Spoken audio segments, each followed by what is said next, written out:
Hemos mencionado esto porque en este tiempo, en este mes de marzo, se celebra o se conmemora el Día Internacional de la Mujer, el 8 de marzo. Pero también estaba viendo que el 25 de cada mes están conmemorando el día naranja, dicen, y también están luchando para que haya igualdad entre hombres y mujeres, que también se prevenga la violencia en todos los aspectos, ¿verdad? En cuanto a la mujer, en cuanto a las mujeres y las niñas. Entonces este mes de marzo es muy activo en ese sentido. También se celebra o conmemora el Día Internacional de la Familia en este mes de marzo. Y por ello decidimos pues, tocar estos puntos, estos temas, pero desde la perspectiva bíblica, no guiado por rivalismos, no guiado por feminismo ni por malinchismo, sino por lo que la palabra de Dios dice. Y bien, veíamos en base a Génesis capítulo 1, versículo 26 al 28 y el capítulo 2 del 18 al 25, que el hombre y la mujer fueron creados a imagen de Dios. Tanto el varón como la mujer son portadores de la imagen de Dios y tienen la misma dignidad, son de la misma naturaleza, de la misma calidad, diríamoslo así, tanto el varón como la mujer. También, tanto el varón como la mujer fueron bendecidos por Dios, y los bendijo Dios, ¿verdad? A ambos, tanto al varón como a la mujer, y también de alguna manera empoderó a ambos, tanto al varón como a la mujer, para que pudieran tener señorío y autoridad sobre la demás creación, sobre la creación inferior. Y yo he enfatizado mucho esto, no sobre el hombre, sino sobre la demás creación, sobre los seres inferiores al hombre. Dios le dio esa autoridad tanto al hombre como a la mujer, porque dice que los bendijo Dios y les dijo: fructificad y multiplicaos, llenad la tierra y sojuzgad, en las aves de los cielos, en las bestias del campo, en los peces del mar. En fin, Dios colocó al hombre y a la mujer en una posición de autoridad sobre la demás creación. Y también veíamos que ahora en Cristo el pecado trajo como consecuencia ciertas desigualdades, y esto lo podemos ver actualmente. Sin embargo, en Cristo se viene a restaurar esa unidad que debe de haber entre el hombre y la mujer. Y por eso el apóstol Pablo, cuando escribe a los Corintios, dice que ahora en Cristo ya no hay esa distinción, en el sentido de que sí hay distinción, porque el hombre, dice, procede de la mujer originalmente procedió del hombre, de una costilla, dice, pero ahora en Cristo, dice, recordemos que el hombre procede de la mujer, en el sentido de que es hijo, y por lo tanto en Cristo se viene, el apóstol Pablo cuando escribe a los Gálatas, dice que en Cristo ahora no hay esclavo ni libre, varón ni mujer, judío ni gentil, en ese sentido de que delante de Dios tenemos los mismos privilegios para acercarnos a Dios. Hemos recibido las mismas bendiciones de parte de Dios. Incluso yo mencionaba esto, que en el Antiguo Testamento el sello del pacto era solamente puesto en el varón. En el Nuevo Testamento el sello del pacto es puesto tanto en el varón como en la mujer, que viene siendo el bautismo. Y de esa manera se nos muestra no solamente gráficamente, sino prácticamente, que delante de Dios el hombre y la mujer tienen los mismos privilegios. Podemos acercarnos confiadamente al trono de la gracia para hallar socorro, para poder acercarnos a Dios. Eso sí demanda fe, porque sin fe es imposible agradar a Dios, y esa fe es requisito tanto para el hombre como para la mujer, para que podamos acercarnos a Dios. En fin, es un resumen muy general de lo que vimos hace 8 días, y hoy vamos a ver, siguiendo el orden en que aparece aquí la palabra de Dios. Ahí en Génesis capítulo 3, vamos a ver ahora cómo es la simiente de ella, la simiente de la mujer, la que va a herir de muerte a la serpiente. Vamos a ver en Génesis 3, del versículo 8 al 15. Génesis capítulo 3, del versículo 8 al 15. Le voy a dar lectura en la versión Reina Valera 1960, y dice de la siguiente manera: y oyeron la voz de Jehová Dios que se paseaba en el huerto al aire del día, y el hombre y su mujer se escondieron de la presencia de Jehová Dios entre los árboles del huerto. Mas Jehová Dios llamó al hombre y le dijo: ¿dónde estás tú? Y él respondió: oí tu voz en el huerto y tuve miedo, porque estaba desnudo y me escondí. Y Dios le dijo: ¿quién te enseñó que estabas desnudo? ¿Has comido del árbol de que yo te mandé no comieses? Y el hombre respondió: la mujer que me viste por compañera me dio del árbol y yo comí. Entonces Jehová Dios dijo a la mujer: ¿qué es lo que has hecho? Y dijo la mujer: la serpiente me engañó y comí. Y Jehová Dios dijo a la serpiente: por cuanto esto hiciste, maldita serás entre todas las bestias y entre todos los animales del campo. Sobre tu pecho andarás y polvo comerás todos los días de tu vida. Y pondré enemistad entre ti y la mujer, y entre tu simiente y la simiente suya. Esta te herirá en la cabeza y tú le herirás en el calcañar. Vemos entonces ahí, en este versículo 15 de Génesis 3, encontramos lo que se le ha denominado el protoevangelio, o sea, el primer evangelio, las primeras buenas noticias después de la caída del hombre, después del pecado. Entonces, vemos en los términos en que Dios hace esta promesa. Le está diciendo a la serpiente, es una sentencia por un lado, una sentencia, un veredicto en contra de la serpiente. Y recuerden que la serpiente, dice la Biblia que la serpiente antigua es Satanás. Dice: yo voy a poner enemistad entre tu simiente y la simiente de ella, hablando de la mujer. Dice: tú vas a herirle, solamente vas a poder herirle en el calcañar, pero la simiente de la mujer va a aplastarte la cabeza. Estoy parafraseando el texto.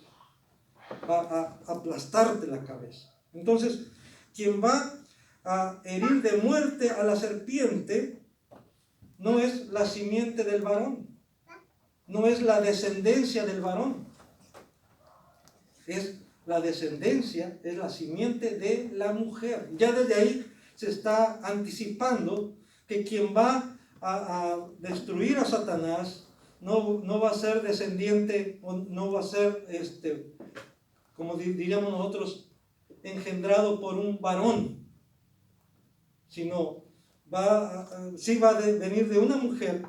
Pero sabemos más adelante por Lucas, ¿verdad?, del Evangelio de Lucas, y por Mateo, por supuesto, también, que Jesús fue concebido por el Espíritu Santo en el vientre de la Virgen María.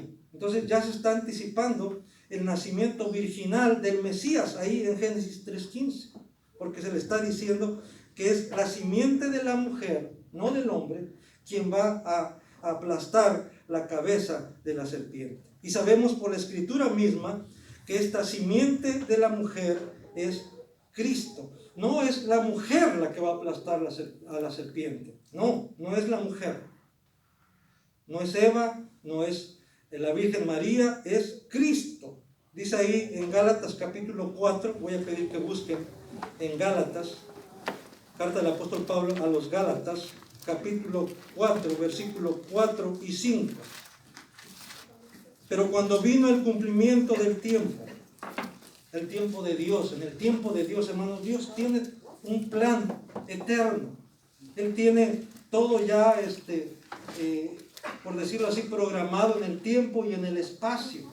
Entonces, cuando vino el cumplimiento del tiempo, diría alguien por ahí, el kairos de Dios, en el reloj de Dios, en el tiempo de Dios, Él envió a su Hijo nacido de mujer y nacido bajo la ley, para que redimiese a los que estaban bajo la ley, a fin de que recibiésemos la adopción de hijos. Cuando vino el cumplimiento del tiempo, Dios envió a su Hijo, nacido de mujer y nacido bajo la ley, para que redimiese a los que estaban bajo la ley, a fin de que recibiésemos la adopción de hijos. Entonces, se cumple ahí esa promesa hecha allá en Génesis 3:15, que iba a ser la simiente de la mujer, y esta simiente es Cristo, porque dice claramente que Dios envió a su Hijo, y es el Hijo de Dios quien viene y aplasta a la serpiente en su cabeza. O sea, es una herida mortal. Bien, en Hebreos capítulo 2 también encontramos, para confirmar esto, por favor, busquen Hebreos capítulo 2, versículo 14 y 15. Dice, así que por cuanto los hijos participaron de carne y sangre, Él también, hablando de Cristo, ¿verdad? Hablando de Jesús, Él también participó de lo mismo, para destruir por medio de la muerte al que tenía el imperio de la muerte, esto es, al diablo, y librar a todos los que por el temor de la muerte estaban durante toda la vida sujetos a servidumbre. Leo nuevamente el versículo 14. Así que por cuanto los hijos participaron de carne y sangre, Él también participó de lo mismo, para destruir por medio de la muerte al que tenía el imperio de la muerte, esto es, al diablo. Entonces, era necesario que el Hijo de Dios tomara la naturaleza humana, y en esa condición, en su naturaleza humana, sin pecado, pudiese cumplir con lo que está prometido allá en Génesis 3:15.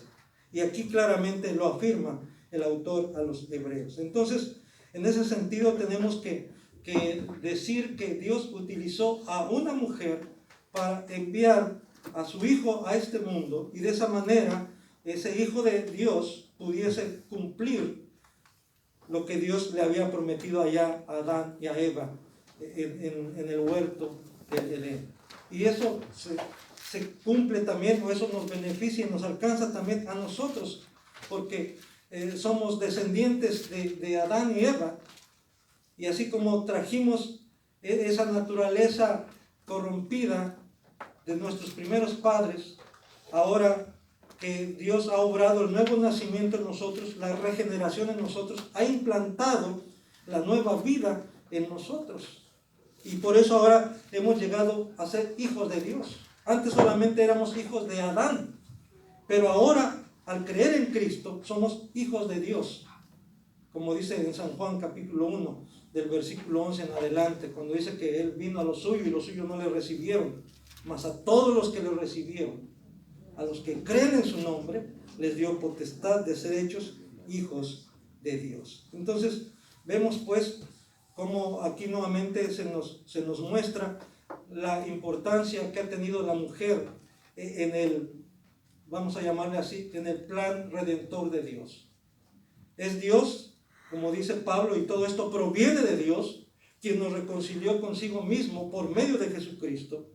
Pero Dios ha utilizado tanto a hombres como a mujeres para llevar a cabo su plan redentor. Primeramente en su pueblo Israel, y ahora, por supuesto, en todo el mundo, en todas las naciones. Volviendo ahora a lo que sería ahí en Génesis capítulo 17, vamos a hablar un poquito, no vamos a tardar mucho, en cuanto a Sara, la esposa de Abraham.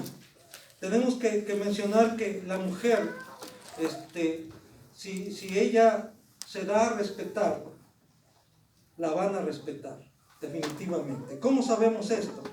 Porque allá en Génesis capítulo 17, alguien me decía por ahí, sería bueno que iniciaras una predicación sobre personajes bíblicos, ¿verdad? Para destacar algunas cualidades, y por supuesto también en la Biblia es una de las pruebas de la inspiración de la Biblia, que no solamente menciona las cosas positivas de los hombres sino aún menciona también sus pecados. Y eso demuestra entonces que Dios, como dice la misma escritura, dejó estos ejemplos, menciona a estos personajes, para que nosotros podamos entender que todo depende de Dios, no del hombre. Si por el hombre fuese, nadie aprobaría. Todos estarían reprobados, todos estaríamos reprobados. Pero es por la gracia de Dios, por la misericordia de Dios, que podemos estar en pie, que podemos estar delante de Él. Dice en Génesis capítulo 17, voy a leer nada más del versículo 15 al 16. Usted, si tiene oportunidad, va a poder leer todo el capítulo. Por ahora voy a leer nada más del versículo 15 y 16 de Génesis 17. Dice así: dijo también Dios a Abraham: a Sarai, tu mujer, no le llamarás Sarai, mas Sara será su nombre. Y la bendeciré, y también te daré de ella hijo. Sí, la bendeciré, y vendrá a ser madre de naciones. Reyes de pueblos vendrán de ella. Ven ahí cómo Dios da indicaciones específicas, precisas a Abraham con respecto a su mujer. Su mujer se llamaba Sarai. Yo estaba tratando de buscar la diferencia que había entre Sarai y Sara. Y parece ser que la raíz de donde provienen ambos nombres es la misma. Tiene que ver, como dice ahí en la notita, quiere decir princesa. Y dice un comentarista que Sarai probablemente apuntaba al linaje de la mujer de Abraham. O sea, Sarai no era cualquier mujer, sino pertenecía a una familia, como diríamos por ahí, de alcurnia, ¿verdad? Era una princesa. Y por supuesto, Abraham, cada vez que le decía a su mujer Sarai, que le estaba diciendo princesa, ¿verdad? Tal vez le decía mi princesa. No le decía vieja, no le decía mujer, ¿verdad? No le decía gordis, no le decía, le decía princesa, ¿verdad? Y ella, ¿cómo le decía a él? Mi gordo, mi flacucho, mi viejo. Vamos a ver cómo le decía ella a él. Vamos a ir a Primera de Pedro 3.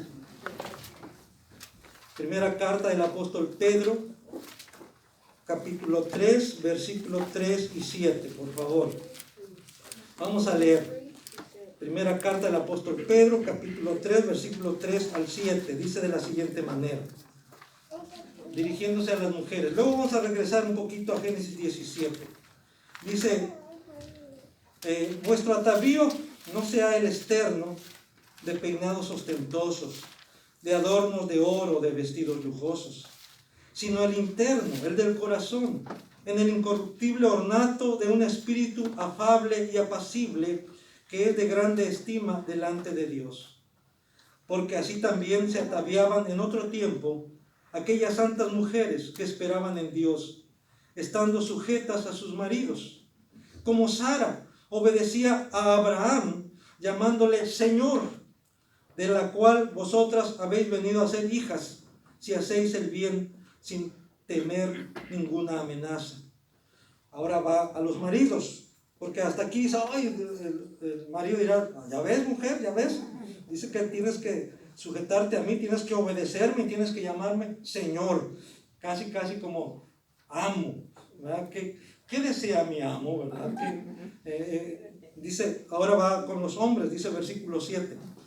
Vosotros, maridos, igualmente vivid con ellas sabiamente, dando honor a la mujer como a vaso más frágil y como a coherederas de la gracia de la vida, para que vuestras oraciones no tengan estorbo.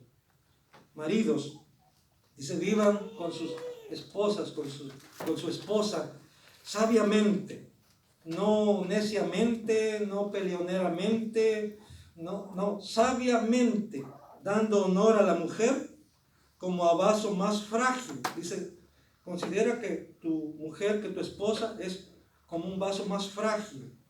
Luego dice, y como a coherederas de la gracia de la vida. Entonces, la esposa, ¿qué es? Coheredera. ¿Qué es eso de coheredera? Es heredera juntamente con.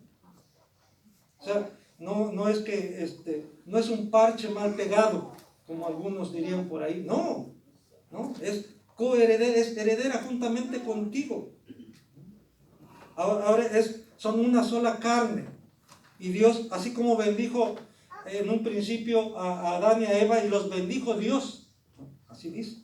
Y luego donde leímos allí en Génesis 17, Dios le dice, voy a bendecir a Sarai, tu mujer. Sí, voy a bendecirla, le vuelvo a repetir. Y ya no se va a llamar más Sarai, sino Sara será su nombre. Y ahí también viene la notita que dice princesa. Y decía este comentarista que probablemente el nombre de Sara que Dios le puso ya no era apuntando hacia su pasado de Sarai, no mirando de dónde venía, sino ahora mirando lo que Dios tenía para ella en el futuro. O sea, lo que Dios iba a hacer con ella.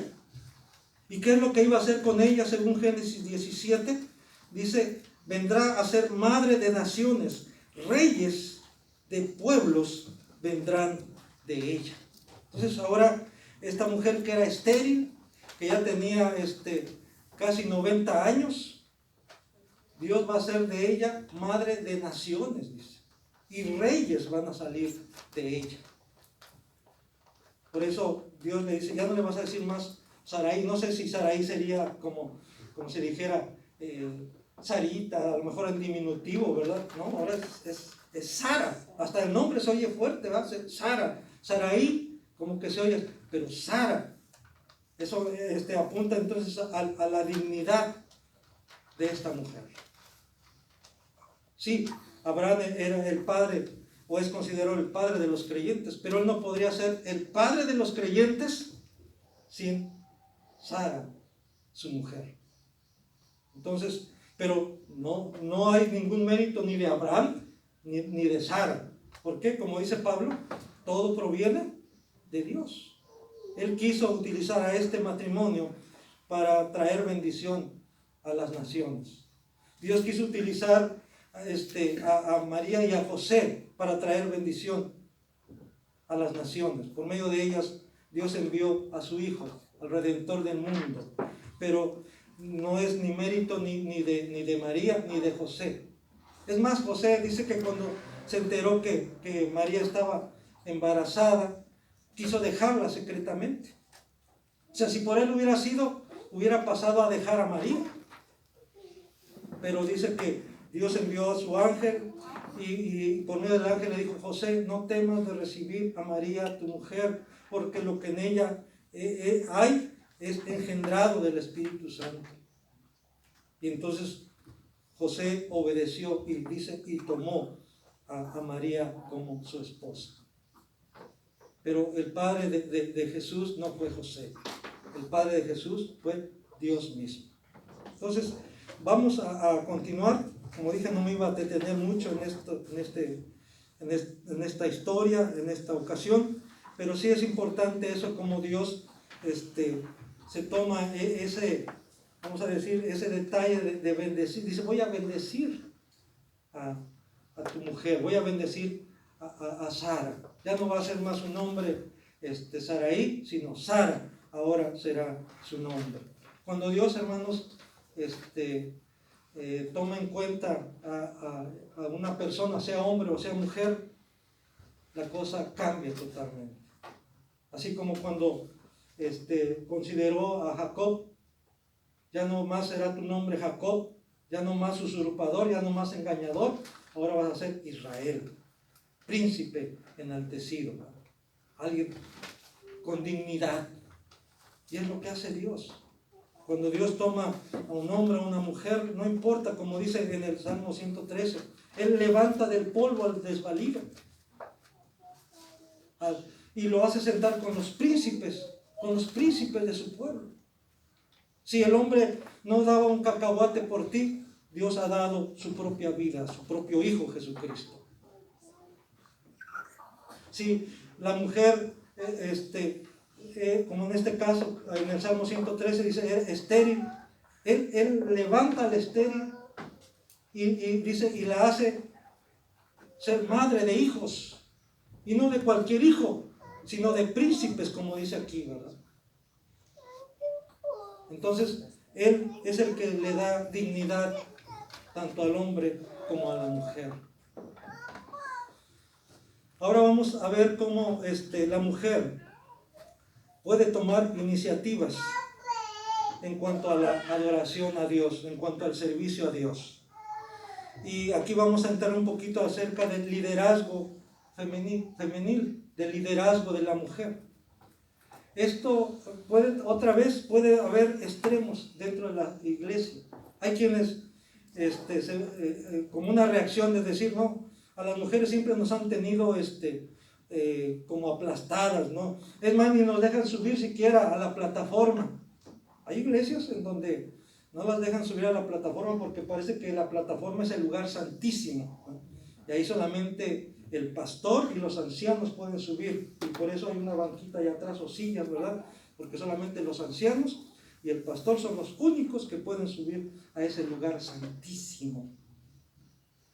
Ya no hay lugares santísimos, hermano. Aunque eso no indica entonces que este lugar es como cualquier otro lugar, ¿no? Este es un lugar que se ha dedicado para la adoración a Dios. Un templo es un lugar que se ha consagrado para la adoración a Dios. Por eso no andamos corriendo, no andamos brincando. Bueno, hay quienes les gusta brincar, bailar, pero lo hacen para el Señor, dicen, ¿no? Otros hasta remolinear también, pero lo hacen para el Señor. Bueno, ahí solamente entre ellos y Dios. Pero bueno, se van al extremo, decir, no, ya, basta de tanta, de estar tan sometidas, ¿no? Y entonces hay una reacción, igual que en la sociedad, hay una reacción al machismo, y se viene el feminismo. También dentro de la iglesia se refleja este fenómeno. Es verdad que también dentro de la iglesia se ha limitado mucho a la mujer en muchos aspectos, pero vamos a ver cómo a través de la Biblia Dios coloca a la mujer también en posiciones de liderazgo, pero tienen que saber cuál es su campo, su área de donde debe ejercer su liderazgo. Bien, vamos a buscar en Éxodo capítulo 15.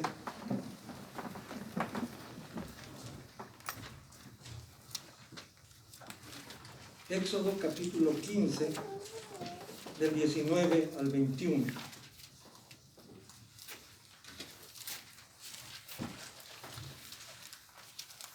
Éxodo 15, como usted se da cuenta en su propia Biblia, viene ahí como título Cántico de Moisés y de María. Pero si nos damos cuenta, en el versículo 1 dice, entonces cantó Moisés y los hijos de Israel este cántico a Jehová. Y ahí viene todo, desde el versículo 1 hasta el versículo 18, viene el contenido de ese cántico de Moisés y de los hijos de Israel. Pero luego dice en el versículo 19 al 21, dice, porque Faraón entró cabalgando con sus carros y su gente de a caballo en el mar, y Jehová hizo volver las aguas del mar sobre ellos, mas los hijos de Israel pasaron en seco por el medio del mar. Y María la profetisa, hermana de Aarón, tomó un pandero en su mano. Vean, y María la profetisa, hermana de Aarón y de Moisés, por supuesto no lo dice ahí, pero era hermana de Aarón y de Moisés, tomó un pandero en su mano, y todas las mujeres salieron en pos de ella con panderos y danzas. Y María les respondía, versículo 21, cantad a Jehová, porque en extremo se ha engrandecido, ha echado en el mar al caballo y al jinete. Cantad a Jehová. Ella toma un pandero y empieza a alabar a Dios y empieza a animar a las demás mujeres y empieza a decir a las demás mujeres, cantemos a Dios, alabemos a Dios, exaltemos el nombre de Dios. ¿Por qué? Porque en extremo se ha engrandecido, ha echado en el mar al caballo y al jinete. Entonces, aquí vemos cómo esta mujer profetiza, dice, hermana de Aarón, hermana de Moisés, toma la iniciativa para animar a las demás mujeres, para alabar a Dios, para exaltar el nombre de Dios. Pero si nos damos cuenta, ya Moisés y los demás varones habían iniciado la adoración. Entonces, en ese aspecto es importante, varones, que tomemos en cuenta que Dios nos está dando esa oportunidad de que seamos los varones primeramente, los que iniciemos, ¿verdad?, el reconocimiento de la grandeza de Dios. Y por supuesto, la mujer también. Animarnos unos a otros, animarse unas a otras para exaltar el nombre del Señor. Ahora, esto nos lleva a lo siguiente. Deben ser cuidadosas las mujeres en no pretender usurpar funciones. Yo sé que esto a algunas a lo mejor les va a pegar, ¿verdad? Porque dicen, ¿por qué nada más hay pastores? También debe haber pastoras. ¿Por qué nada más hay ancianos? También debe haber ancianas. ¿Por qué nada más hay obispos? También debe haber obispas. Entonces, vamos a ver qué dice allá en Números capítulo 12. Números capítulo 12, del versículo 1 al 10. Y cada uno de estos pasajes realmente serviría como para desarrollar un tema, ¿verdad? Pero por cuestión de tiempo, nada más vamos a señalar lo que nos interesa con relación al tema de la importancia de la mujer desde la perspectiva bíblica. Dice en el capítulo 12 de Números, del versículo 1 al 10, de la siguiente manera: María y Aarón hablaron contra Moisés a causa de la mujer cusita que había tomado, porque él había tomado mujer cusita. Ahora, en ese aspecto, claro, lo que había hecho Moisés quizás no era lo más correcto, pero bueno, con todo y eso Dios ya lo había escogido para que él fuera el que liberara al pueblo de Israel de la esclavitud de Egipto. Dice, y dijeron, solamente por Moisés ha hablado Jehová, ¿no ha hablado también por nosotros? Y lo oyó Jehová. No dice, y lo oyó Moisés. ¿Que Moisés lo oyó? Sí, pero es notorio aquí que no dice, y lo oyó Moisés. ¿Y lo oyó quién? Jehová. Y lo oyó Jehová. Y aquel varón, versículo 3, y aquel varón Moisés era muy manso, más que todos los hombres que había sobre la tierra. Luego dijo Jehová a Moisés, a Aarón y a María, salid vosotros tres al tabernáculo de reunión. Y salieron ellos tres. Entonces Jehová descendió en la columna de la nube y se puso a la puerta del tabernáculo y llamó a Aarón y a María, y salieron ambos. Y él les dijo, oíd ahora mis palabras.